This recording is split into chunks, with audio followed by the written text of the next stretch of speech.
Well, report with blessings was Sugu, and these are the headlines.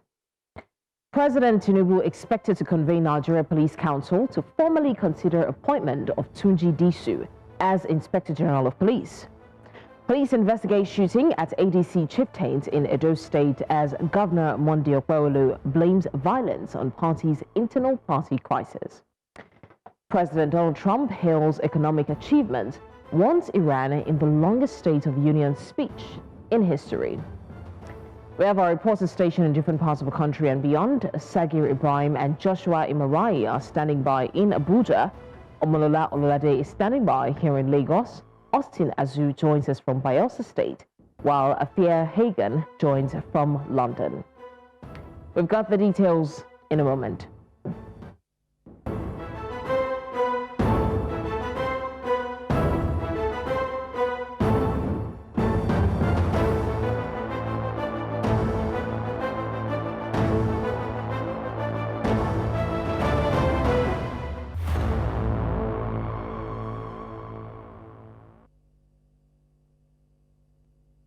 We begin with security matters as suspected Boko Haram insurgents have reportedly attacked Sheweri and Kirichinga communities in Madagali local government area of Adamawa State, leaving at least 13 people feared dead and forcing residents to flee their homes.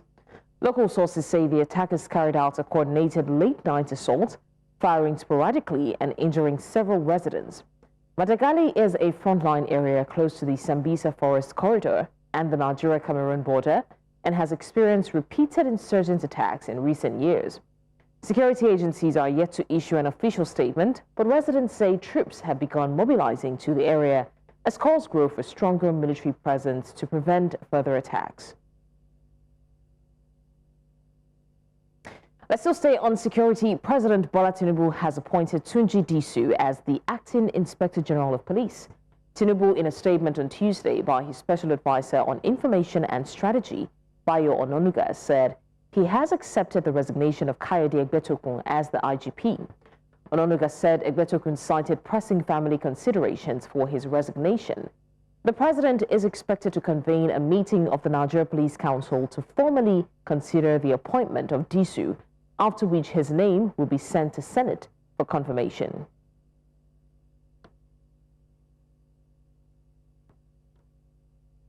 Now, the Federal High Court in Abuja has refused an application to grant former Kaduna State Governor Nasir El-Rufai bail in absentia.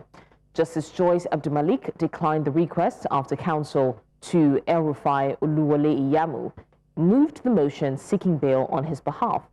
The court held that the application could not be entertained in the absence of the defendant.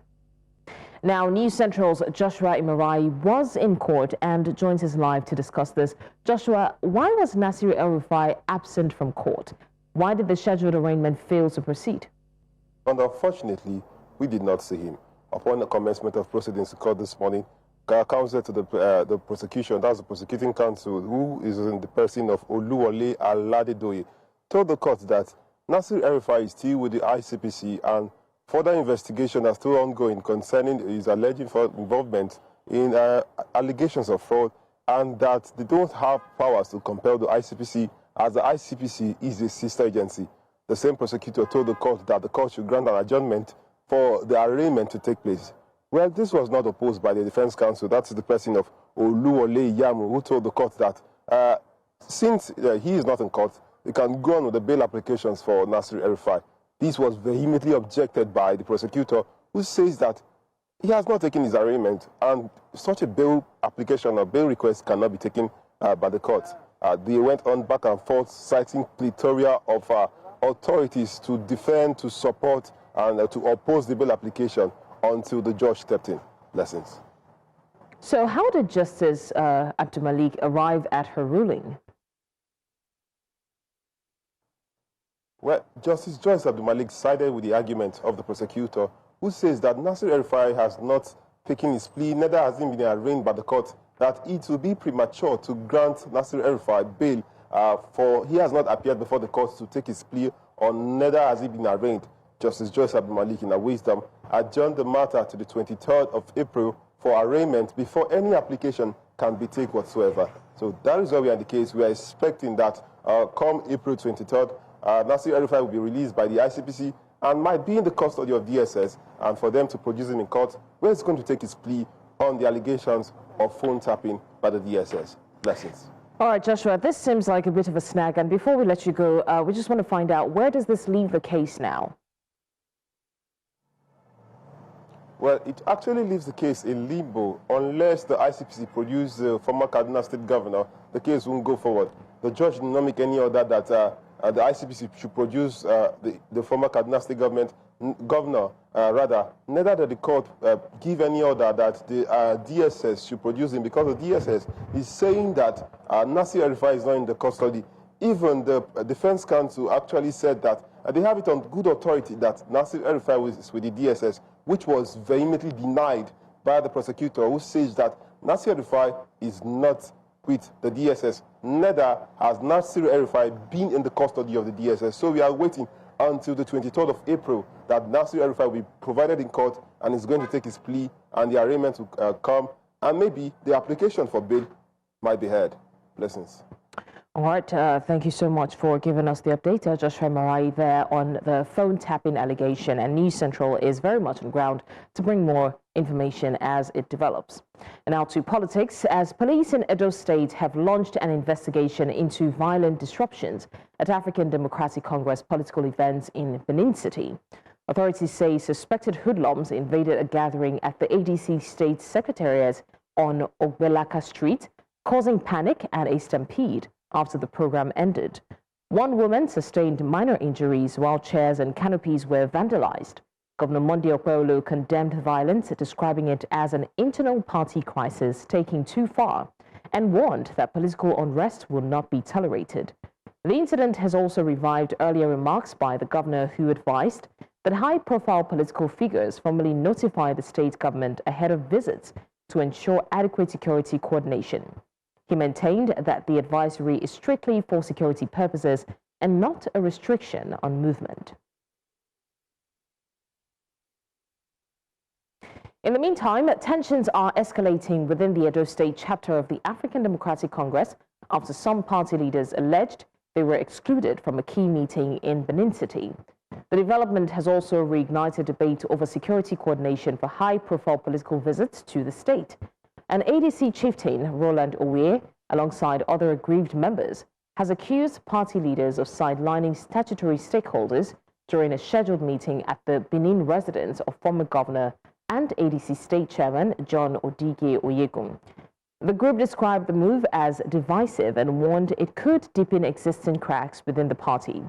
The protests that followed the alleged exclusion heightened tensions around the venue. As a matter of fact, the central meeting was to be called 4 or 5 times. He will stop it. He will postpone it. As we are talking,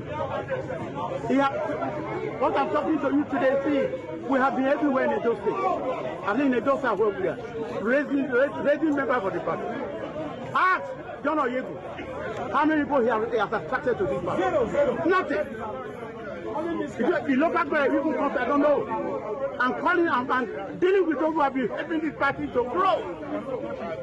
So the way it is, we are telling the national leadership of the party, enough is enough of John Odige Oyegun. This how was no question of APC. They removed him with ease. We are saying enough is enough. Now, the Human Rights Monitoring Agenda, HURMA, has called for the immediate release of 4 members of the petroleum tanker drivers Ejigbo unit, who are currently in detention. At a press conference held at the PTD office in Ejigbo, the group alleged unlawful detention and abuse of power by officers attached to Ejigbo Police Station and Zone D of the Lagos State Command. According to Human Rights Monitoring Agenda, the crisis began following an internal leadership dispute within the Petroleum Tanker Drivers Union in Ejigbo. The group claims that when both parties reported the matter to the police, 4 members who had gone to make complaints were allegedly arrested and later remanded under what they described as questionable circumstances. The detained members are reportedly being held at Kirikiri Maximum Correctional Center. Puma is now demanding an immediate and impartial investigation into the role played by the police, disciplinary action against any officer found culpable, and the unconditional release of the 4 detained drivers pending a transparent review of the allegations against them. Our zone, especially Lagos zone, Lagos zone leader, wanted to impose our executive on us, of which we say no. They should come and arrange for free and fair election. That is what was happened. And we have been on this matter since 2022. The former executive, their tenure supposed to expire in March 2022. Since that time, they refused to do the organize the proper election. So we used to sit down here always, and it's our base. And that's our base is the place that those people come meet us and attack us. So along the line, our four members went to the police station to report the case. But surprisingly to us, we just heard that the area commander from Zone D has the DPO to refer the case to him. And those people that went to report the case, the attack that happened here, so they carry all of them to Zone D. So along the line, they detained them that day to the following day. The following day, they just carried, to our own surprise, they just carried them to the court. So we want this to be deeply investigated and justice ensured. If after investigation it was concluded that yes, let the rule of law prevail. But if you are gradually losing confidence in a body that's supposed to be impartial, then something serious is threatening. We have called on the leadership of the Nigerian Police Force to quickly come into this matter and investigate. A letter has been submitted to him. A letter as well given to the Inspector General of Police. No official response. Well, now we go on a quick break. When we return, Anthony Joshua's driver faces manslaughter negligence charges in Ogun Court, and the case has been adjourned to March 17. We'll be speaking to one of our correspondents, and the details will be after the timeout. To stay with us.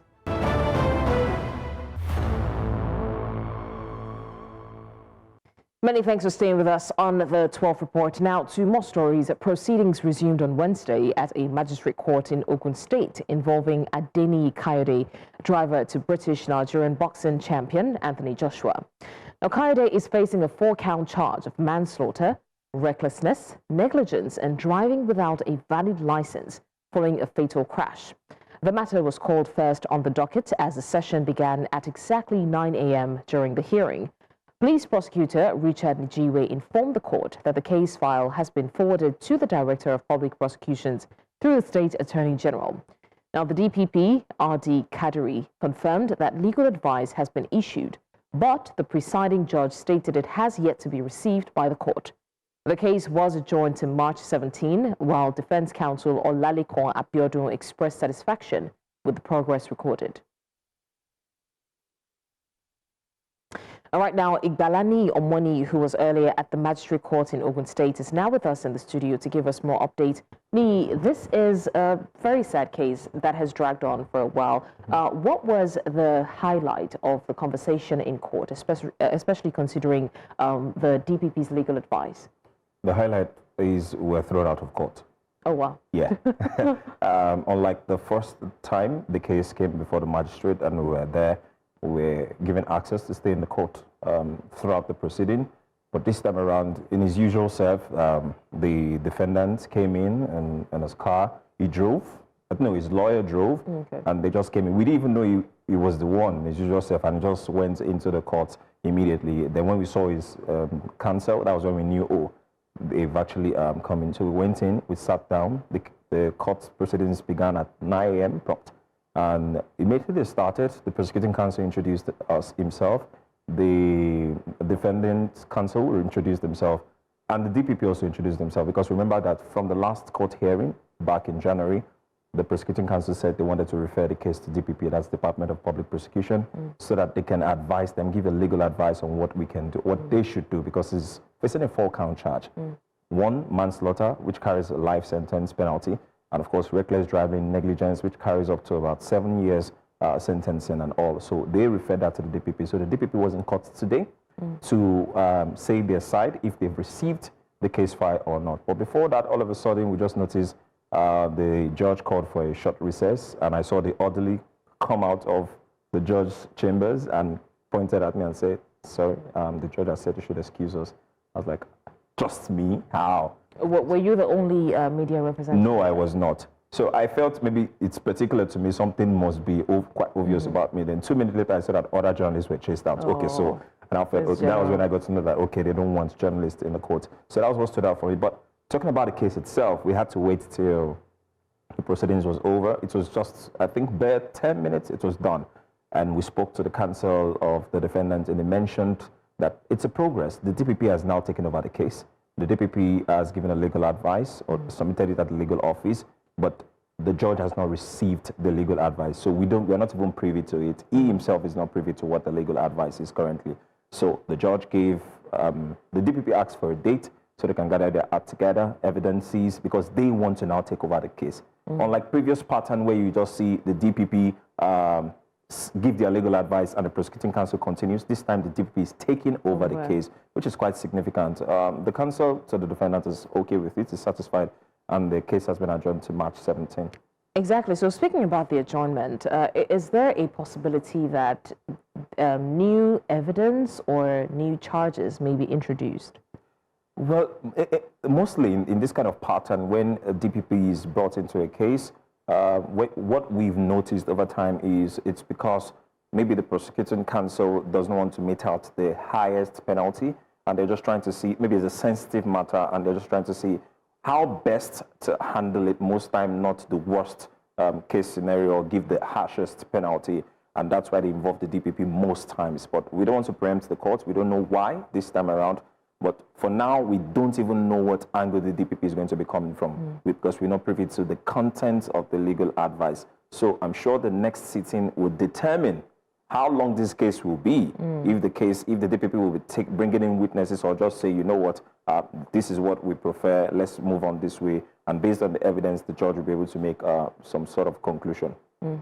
All right, News Central's correspondent Monday Okpebholo, thank you so much for joining us. He has brought us an update on the Ogun fatal crash that involves boxing champion Anthony Joshua. We look forward to seeing how this case turns out. But in the meantime, let's go to Abuja, where a high-level meeting of local government administrators and education secretaries is underway, aimed at addressing the growing gap in girl-child education across northern Nigeria.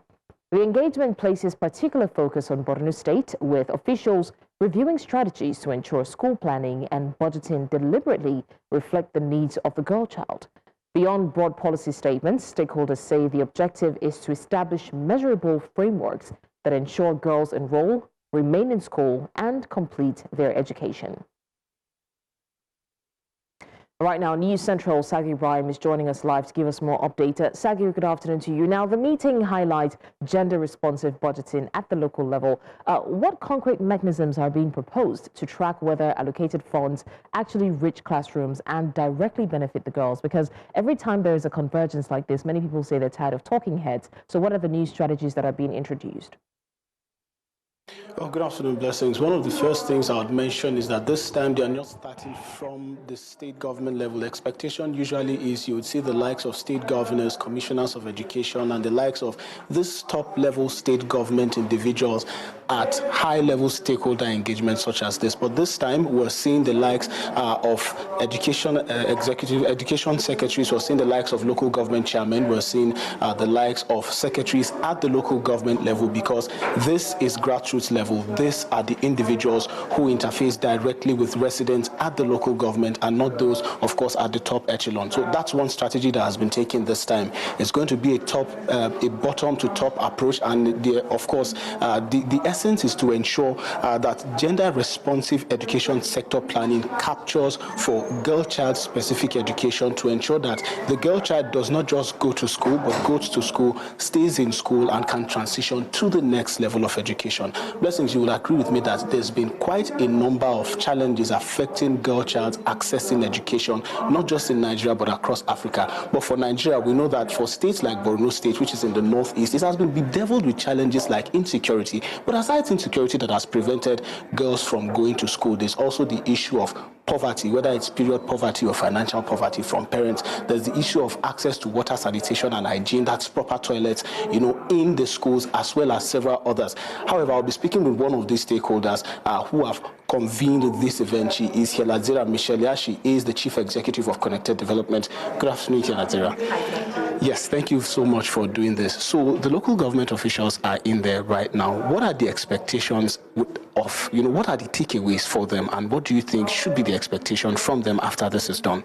So I'd say that the engagement we're having today is very timely, and especially around the local government autonomy, and it strengthens the functional autonomy and aligns autonomy with transparency.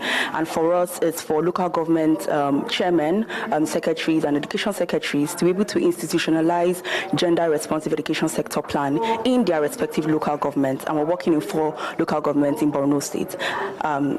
Okay, so one challenge that we usually have is projects such as this outliving itself after it's done. Expectedly, we'll see so much effort put in the beginning, and then when the project is done and it packs up, we see a bit of sluggishness when it comes to implementation afterwards. Are there provisions to ensure that this continues to happen, especially in the interest of the girl child? Absolutely. One of our biggest strategies is to co-create all our mechanisms, tools, frameworks with members of the community, and we're doing this with this project to ensure that it outlives the lifespan of the project, where citizens are able to take ownership, ask questions, and engage with the government appropriately. Thank you so much.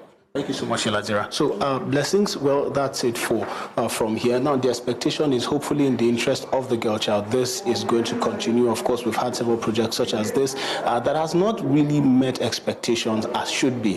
The hope is that this one, this time, is going to ensure that more girls have access to education, quality education, can remain in school and can transition, because there's existing data to prove that most girls, especially those in secondary school, the moment that early marriage sets in, they lose access to education. So the hope is that projects such as this would ensure that these girls continue their education and can make meaningful use and impact in their society and, of course, their own lives. Back to you, blessings.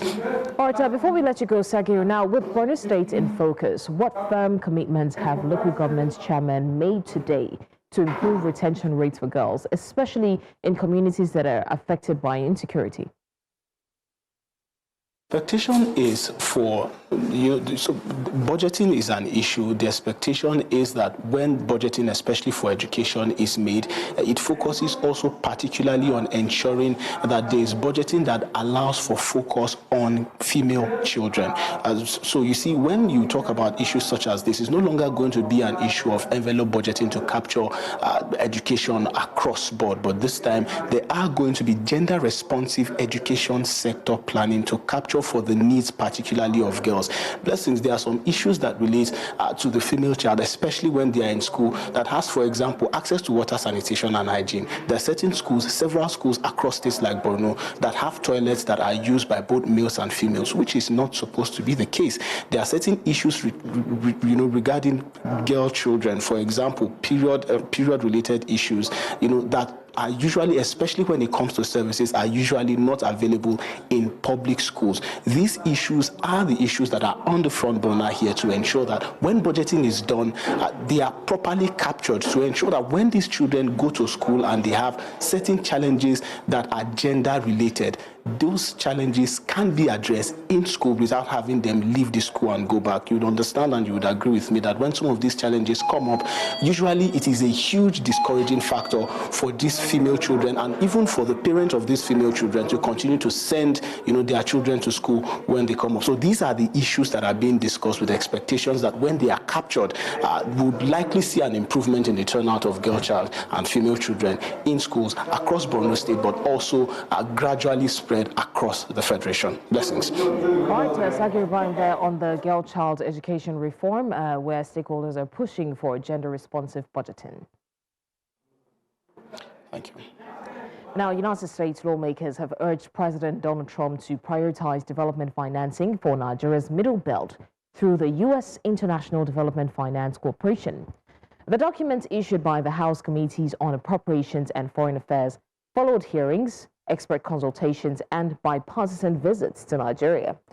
Lawmakers cited persistent violence, destruction of worship centers, and mass displacement in affected communities. The report also called for sanctions, visa restrictions, expanded counterterrorism cooperation, and stricter oversight of security assistance. It urged implementation of the 2026 National Security and State Department Appropriations Framework.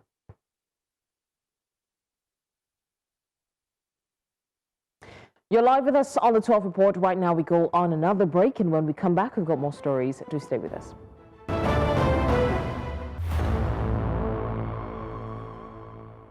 Many thanks for staying with us. Now, the Executive Secretary of the National Judicial Council, Ahmed Saleh, has warned that a sharp reduction in the judiciary's proposed 2026 budget could cripple its operations.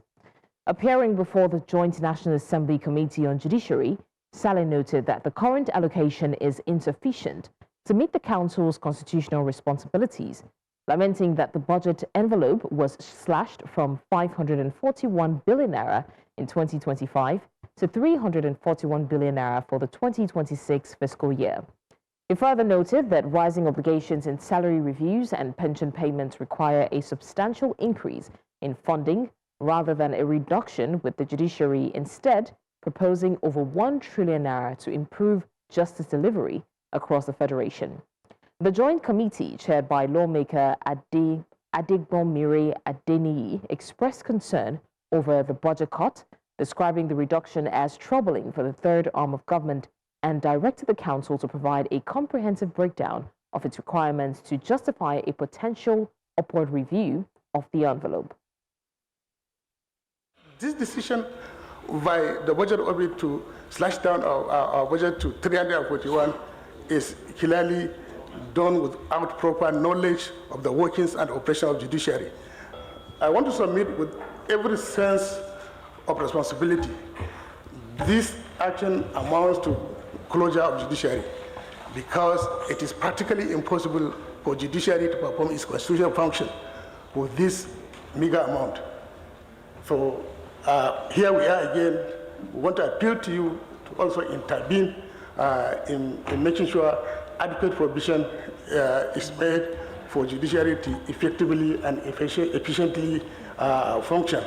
I don't think that anybody here on the side of the National Assembly doesn't appreciate the fact that the budget or the envelope, let me use the word, the envelope that has been provided for the judiciary is insufficient. I think we've gone past that. Am I correct? Sure. Now, what is important is that what figure do we find reasonable on this side to appropriate for you? Now, based on this, we can't help you much. Yeah? So I would say that you go and break it down properly and subsequently write. Now, the National Assembly would go back into plenary next week, Thursday. If we can have it well before then we'll be able to make those representations to the appropriate quarters with some detailed proposal.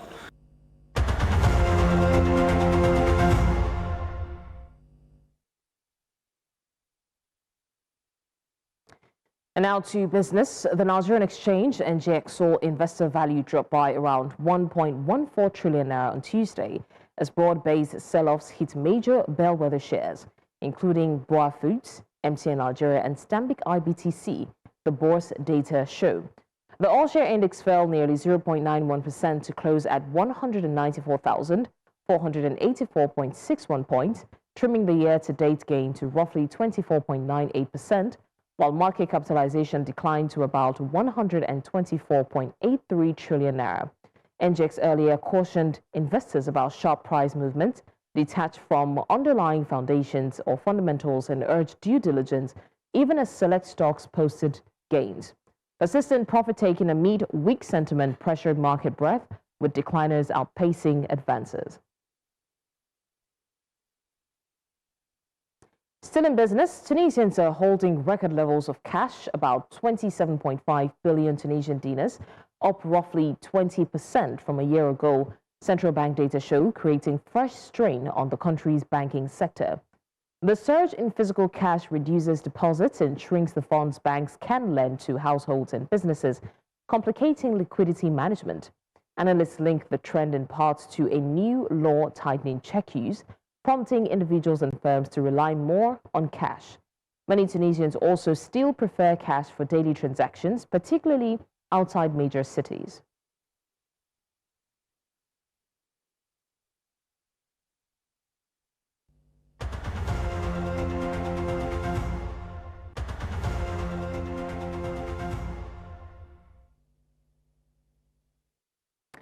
And now to foreign stories. President Donald Trump delivered his first State of the Union of a second term at the U.S. Capitol, outlining priorities on immigration, tariffs, national security, and elections.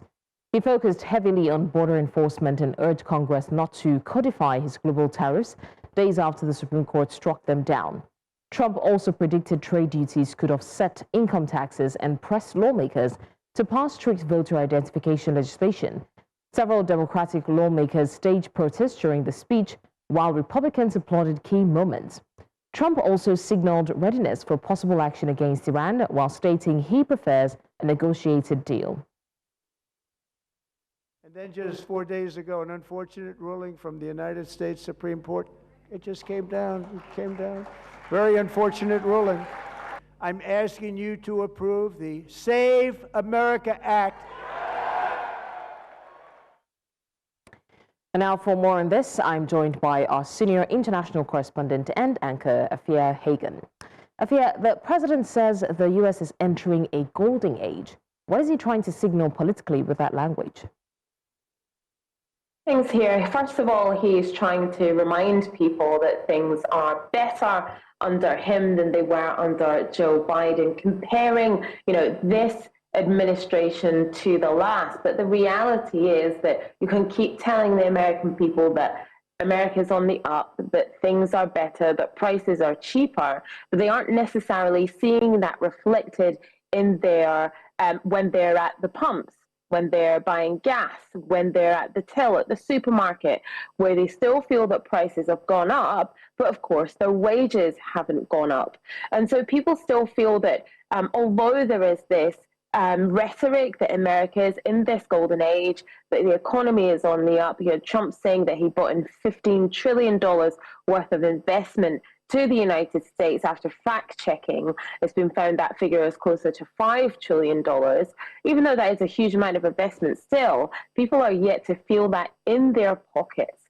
And so I think when he is going on about this golden age, it's really aspirational. It's supposed to be inspirational. The problem is that everyday people are not feeling that themselves. So he has again floated the idea of a third term. Is this political theater or is this something more strategic? I think it's actually a combination of both. Now, for him to be able to run for this third term, that means that he would have to change the law in some way to enable him to be the president again. At the moment, you can only serve 2 consecutive terms. And so it's very strategic here. It's kind of underlining a few things. It underlines his strength, or it tries to underline his strength, tries to underline his popularity. It's him implying that he is so popular and has done so well that America could do with him for a third term. Like I said, you would have to change a law to be able to do that. And so I think people should read into it that, number one, he expects the Republican Party to pick him again, to run. even though, like I said, that is not possible at the moment. And also, he expects that if he was allowed to run again, if the law changed that he could do that, that again, that he would win. So this is about his popularity and his strength. So it's something that people can take semi-seriously at the moment. But like I said, you need legislation in place for him to be able to do that. Now, a congressman walked out in protest over a racist video reference. What does this say about the current political climate? I mean, yeah, you had Al Green who had that protest, and the protest was against the video that President Trump shared that depicted Michelle and Barack Obama as apes. Al Green, a Democratic representative, did a silent protest, held up a sign near Trump. He was basically asked to leave by Secret Service agents. The political temperature in America is very high. America's very, very polarized at the moment. And I think that tells us how deep those divisions run between Democrats and Republicans. And also, you know, how divisive a figure Trump remains to be. All right, News Central senior international correspondent and anchor Afia Hagen, thank you for bringing us the updates on that. Meanwhile, Virginia Governor Abigail Spanberger has delivered the Democratic rebuttal to President Donald Trump's State of the Union, outlining a centrist message focused on affordability and governance. Spanberger criticized the administration over the Jeffrey Epstein matter and raised concerns about immigration enforcement, while describing the current system as broken, centering her remarks on housing, healthcare, energy, and childcare costs. Tonight, as we watched our nation's lawmakers gather for a joint session of Congress, we did not hear the truth from our president. So let's speak plainly and honestly. And let me ask you, the American people watching at home, 3 questions.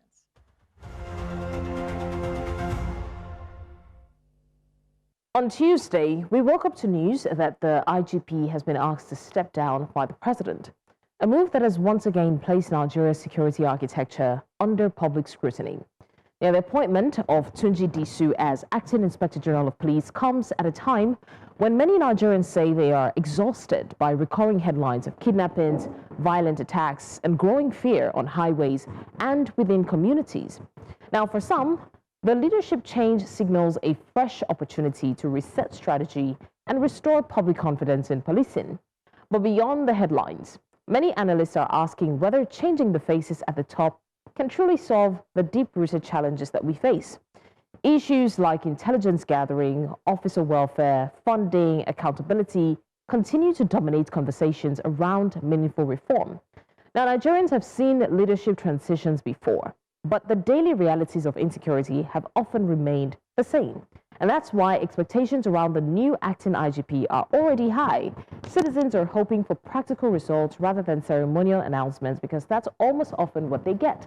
There's also a wider political context shaping reactions to this shakeup. As conversations around the 2027 elections begin to grow louder, every security decision is being viewed through a national and political lens. Now, some believe the change is about repositioning the system ahead of future pressures, while others just see it as an administrative effort to improve operational efficiency. But whichever one it is, the lives of the citizens do matter, and we're hoping that these changes are primarily to help the citizens feel safer in their country. And that's your postscript. Now, before we go, let's take a look at what's happening in the sporting world. Preparations are heating up for Nigeria's senior female basketball team as they gear up for the FIBA World Cup qualifiers. And Onyechi Obaro is here, and she will tell us more. Onyechi, are you ready for us? The Nigerian Basketball Federation have released a 17-player squad in preparation for the World Cup. Nigeria heading into this competition as one of the continental leaders after picking the Afro basket. We are hoping to see what the list looks like, looking at those who have returned, the debutants, those who are experienced in the sport at 1 p.m. in the game. All right, there you have it. Stay tuned on In the Games for more. But in the meantime, that's all on the 12 report today. Do well to send in your eyewitness report to the WhatsApp number on the screen, because we want to see what you see. Also follow us on social media. We are at News Central TV. Now, you can watch News Central live on DSTV channel 422, GoTV channel 23, Star Times 274, Avo TV, and of course, live on YouTube. Many thanks for watching. I'm Blessings Masugu.